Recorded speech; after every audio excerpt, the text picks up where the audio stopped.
To be back here. I think this is a very exciting panel. You heard the Colonel gave an excellent speech, and I find myself between two real stars, between Daniel's Terrorism Without Islamism and what you're about to hear after I conclude my 15-minute presentation.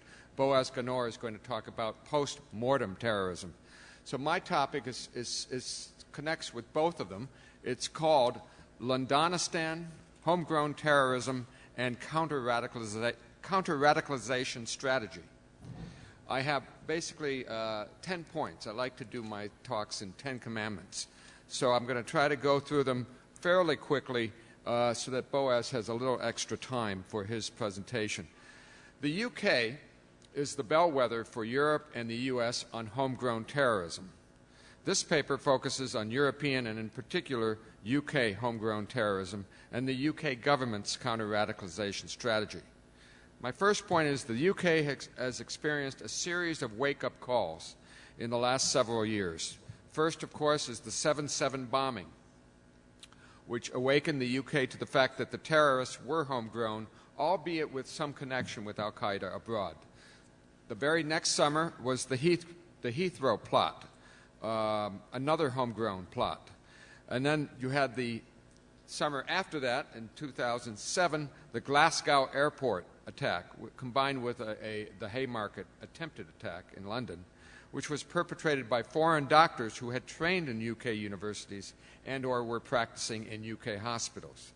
These actual attacks and the dozen or more foiled attacks have helped the UK government to gradually zero in on the challenge of the 4 Ps in Operation Contest.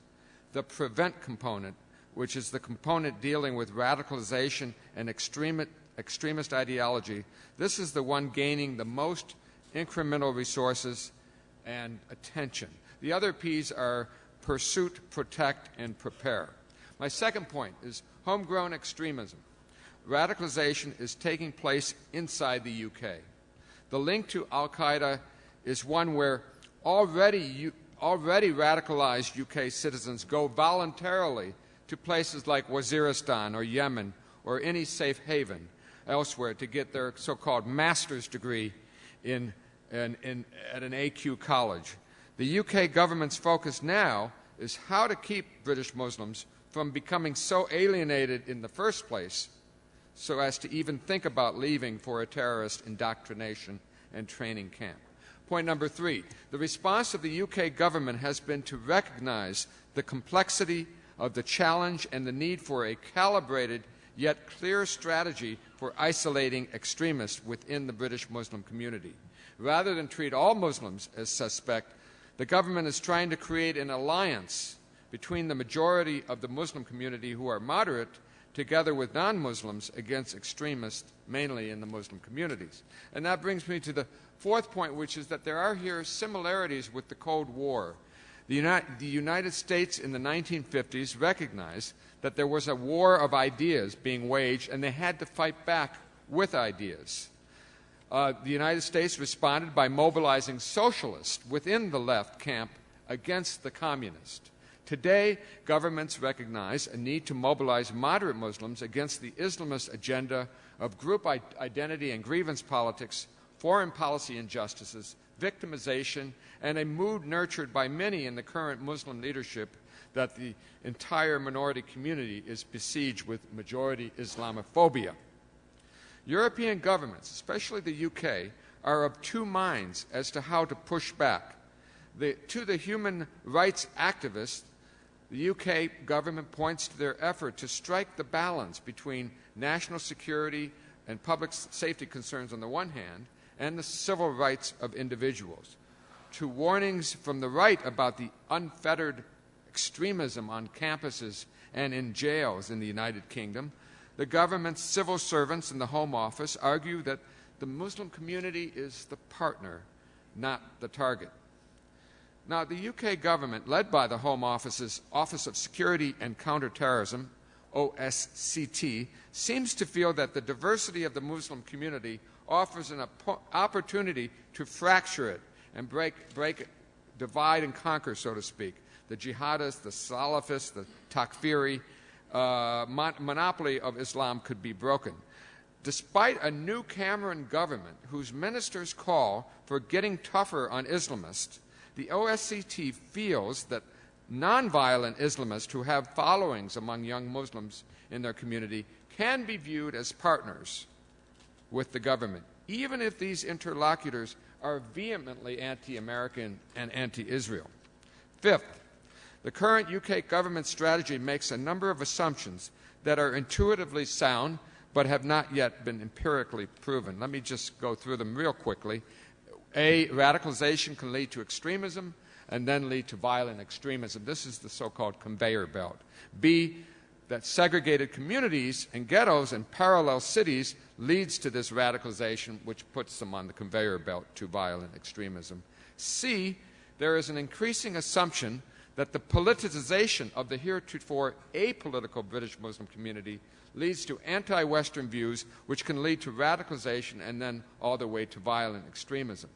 It's interesting that one of the great politicizers of the Muslim community in Europe has just written an op-ed in the Washington Post, which happens to be conveniently reprinted in the Jerusalem Post that you all may have seen. This is Tariq Ramadan, the grandson of the founder of the Muslim Brotherhood. I think he sees this great opportunity offered by the hysteria over the mosque and the Quran building in the United States. He sees a real opportunity to politicize a majority Muslim community in America that has been largely American, apolitical. They're not Islamists. But he sees an opportunity, and I think if you read between the lines in this op-ed, you will see what he's up to. And that brings me to my fourth assumption, that some people close to government circles are beginning to ask out loud whether the teaching of Islam by traditional scholars in UK universities is really an antidote to radicalization as part of the often heard strategy of taking back Islam from the Islamists. Some feel that the teaching about faith can actually enhance Muslim identities in ways that work against the national interest. The assumption here is that faith enhancement accentuates political identity in ways that dilute rather than strengthen bonds with the state and British identity.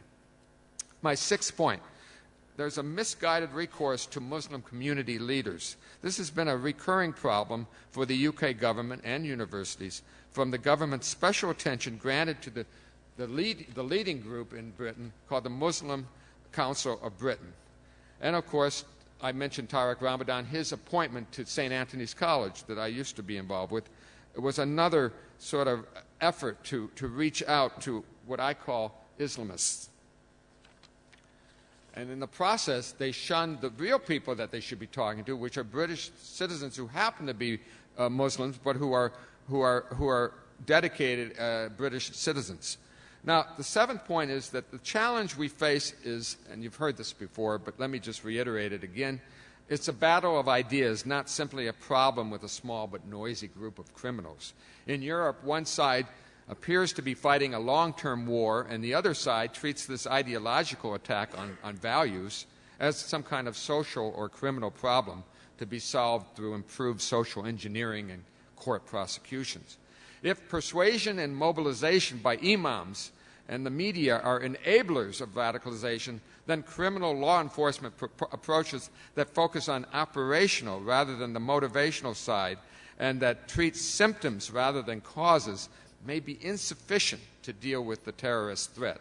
Emphasis must be placed on influential figures, and now I get into Londonistan, influential figures such as Abu Hamza, the Hook, who made such a deep impression on his followers, including Richard Reed, the shoe bomber, and Zacharias Moussaoui, the 20th 9/11 hijacker. And then there's Omar Bakri Muhammad, who now lives in Lebanon. These two men represent what has become known as Londonistan. For every charismatic imam like these two, there are several more, dozens of young men converted to the cause of radical Islam who pose potential threats to their societies. A friend of mine, Rafi Panchucci, writes, Omar Bakri Muhammad and Abu Hamza al-Masri are two of the more infamous figures to emerge from what critics call Londonistan. Not only their persuasive sermons and their ability to mesmerize followers, but the organizations they built around these two imams, namely Bakri's al-Muhajirun and Hamza's Supporters of Sharia, based in Finsbury Park Mosque. As Panchucci notes, the connective thread through most Islamist terrorist plots that have emanated from the UK come from these two imams. That such a clear network can be now drawn is a damning indictment of the pernicious risks of such preachers and the British government's previous policy of dismissing these two men as harmless buffoons or as individuals more interested in affairs outside of Britain's shores. On the other side of the coin, however, there has been only one effective plot that has happened in the United Kingdom that has emerged from this network. So it does suggest that counterterrorism forces have some grasp on the parameters of the threat and or the ineffectiveness of the plotters to emerge from it. Now, my eighth point is that the increasing concentration of Muslims in neighborhoods and towns and cities where they can go for weeks without meeting a non-Muslim is creating an environment where radicalization and extremism can thrive, and where homegrown terrorists, the other part of my speech, where homegrown terrorists can find sustenance and nurture, especially as these neighborhoods become no-go zones for authorities. An identical problem of walled-off Muslims is becoming radicalized is taking place across UK jails and prisons. ICSR, the group I'm affiliated with, has done some excellent reports on radicalization in jails. The government's half-hearted attempt to jettison multiculturalism, which led in the 70s and 80s and 90s to a de-emphasis on social cohesion in favor of each community doing its own thing, has only aggravated the problem of integration in the UK. Now, at the heart of traditional British multiculturalism has been a live and let live policy towards minorities and a reluctance to assert the superiority of the majority value system over those held by minorities. You may recall a couple years ago, Archbishop Rowan Williams, the head of the Anglican Church, he gave a message that seemed to imply that British laws or values are not worth articulating, let alone defending. And so Britons should best be thinking about ways to accommodate Muslim Sharia laws about which Muslims are willing to articulate and defend. And that brings me to my ninth point. By way of comparative analysis, the French are coping with challenges from extremism, but in a very different way. The traditional French approach is to impose its state-derived value system, namely the republican ideal, that subordinates ethnic or religious identity in favor of a universal secular citizenship ideal. The French Republic seeks assimilation into a secular society and is hostile to the public expressions of faith and group identity. The French provide something for the immigrants to integrate into, at least in theory. Now, of course, the French problem is socioeconomic. They in theory, say you're all French, but in fact, the public housing estates where a lot of the disadvantaged immigrants who are Muslim live did erupt in some very nasty riots in November of 2005. But when it comes to combating extremism, the French system of assimilation is buttressed, as you heard from the judge earlier this morning, by a tougher legal regime than is found in the UK. French law prohibits hate speech and authorizes the preventive detention of those who incite violence more or less indefinitely. Parenthetically, by the way, I talked in Geneva to the former head of the Home Office that deals with these things for the British, and he told me that Britain actually has two laws under which the pastor in Florida could have been muzzled, whereas the U.S. had clearly more difficulty illegally in muzzling him. But back to my point about the French. French law also permits the security apparatus to engage in extensive surveillance techniques. We heard from the Israeli this morning that the ID card, the lack of an ID card, which, by the way, the new Cameron government has backed away from, is really handicaps data collection. But the French have techniques to get good intelligence. They also have, as you know from this morning, a specialized judiciary branch for terrorism that has evolved with judges acting in some ways as prosecutors. As a consequence of their more robust legal system, France's Muslims, despite being much greater in number than anywhere else in Europe, are less radicalized than in the UK. They don't see the need to develop a counter-radicalization strategy in France because they say they don't allow their Muslims to become radicalized in the first place. Now, back to the UK. My 10th and final point is that I've been always very interested in the relationship between foreign policy and domestic radicalization. Many say that foreign policy accounts for much of the anger of British Muslims and their willingness to listen to extremist narratives. I think Colonel Kemp has heard this argument very often. During Operation Cast Lead, the noise in Londonistan got louder with anti-Israel venom. When negotiations that are going on now suggesting the possible emergence of a peace process, I say that with some caution, but when that started, you saw that the noise of anti-Israelism go down. Now, although paradoxically, you have other disturbances such as the Florida pastor and the threat to burn the Quran that creates its own noise in Londonistan. My own view on the noise, by the way, is that Londonistan it needs noise from some outside event. And the more dramatic the event, the more it takes over as that particular foreign policy problem of the hour. In the months, for example, when I first arrived in London during the Second Intifada, which dominated the headlines, but in the months leading up to the Iraq War, of course, Israel's struggle against the Palestinians was the headline. But once the U.S. and the U.K. marched into Iraq, Sharon's harsh response was history, and the so-called fabricated massacre in Jenin was forgotten. I always thought, though, at the time, Israel's reprieve from Londonistan's target was only temporary.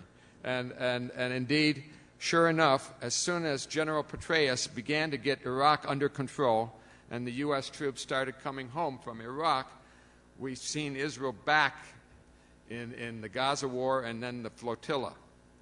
But my main point here on the relationship between foreign policy and radicalization domestically is that there is a relationship, but it's not quite the one that the media often describes. There are people in Europe and in the UK, Muslims, who are sitting on the fence trying to figure out which way the wind will blow. And Osama bin Laden understood that he could get the backing of more Muslims worldwide if he could show that his side was the winning horse. First, he asserted that the Mujahideen defeated the Soviet Union in Afghanistan, and now he argues that the same Mujahideen, the sons of the Mujahideen, the Taliban, are on their way to defeating NATO in Afghanistan. The al-Qaeda narrative connects all the Middle East conflicts as brutal contests between radical transnational Islam and Western-supported, moderate, state-centered regimes. If the United States and NATO are perceived to be the loser in the Afghan experiment at the hands of the Taliban extremists, or in the American efforts to keep Iran from getting the bomb, then I think the radical camp, from Tehran to Beretta, from Fez to Lyon and Leicester, will be convinced that God is on the side of the jihadis. European Muslim fence-sitters may come to believe that Europe, too, will go the way of South Asia and the Middle East, and they may jump off the fence and join this winning side.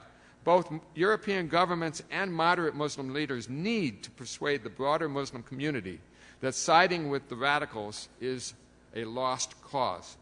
So my conclusion: greater sensitivity must be shown to the complexity of the British Muslim community. The government should stop elevating certain Muslim organizations over others and focus on rewarding those well-integrated citizens of Muslim faith who contribute to British society in positive ways. The PREVENT strategy is correct in emphasizing long-term radicalization and not simply trying to foil the next terrorist conspiracy. but the government must also develop metrics for evaluating those who it supports both verbally and financially. By that I mean, don't fund the bad guys.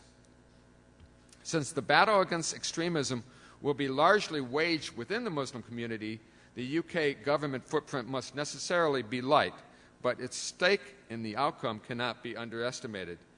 Where are we now? Well, 9 years after 9/11, as Bronwyn Maddox wrote in the Times last Friday, we are now perhaps more at risk from the lone jihadist inspired by what he or she has read on the Internet. Thank you very much.